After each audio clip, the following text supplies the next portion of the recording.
So, Carol, what advice do you typically give to debtors to maintain good financial health upon exiting a formal proceeding, such as a bankruptcy or a proposal?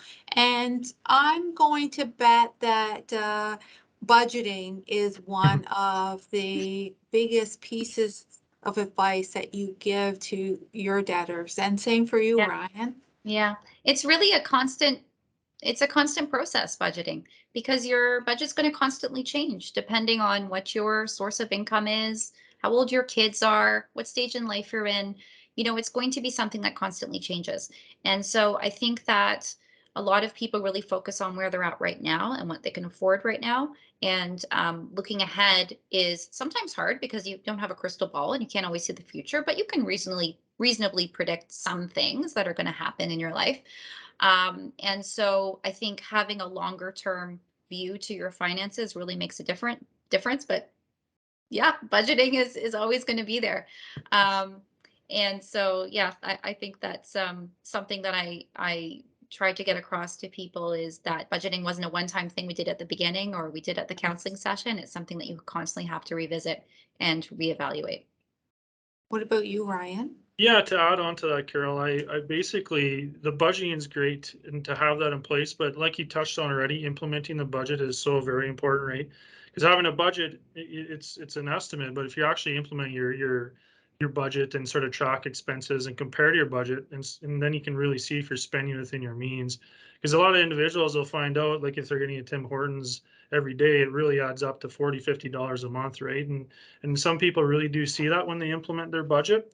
So that to me is really big, and what I harp on a lot is implementing a budget. And of course, like I said before, make sure you have that emergency savings account up there. What the rule of thumb is around 3 to 9 months of household expenses saved up in that one account, just in case anything were to happen. So those are the two things that I probably try to really discuss a lot about to maintain good financial health going forward, for sure. Yes, yes. Something that I like to tell my debtors is it's credit is a necessary evil sometimes, but if you are in a situation where you need to incur credit and you're not able to pay that off, when the statement comes in or whatnot, it's just as important to have a plan to pay that credit back so that you get yourself, it's like and that goes right back to the budgeting. It's incurring credit and is you, the payment is so important to be able to sustain that, make regular payments so that you are making headway. That's right.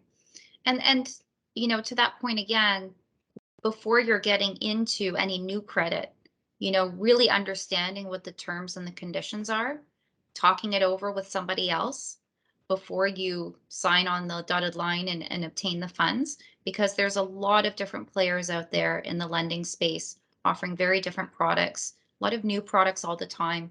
And you just want to make sure that you understand what you're getting into. I completely agree. Good point. Yeah. And to add on to that too, I mean, we get, just like you, I'm assuming we get lots of questions on getting financing for a vehicle down the road and in the future, right? So I always recommend make sure you go in with a budget, right? And don't stray from that budget, because as we all know, salesmen try to upsell you here and there in certain vehicles and whatnot. So stick to your budget and you'll be fine.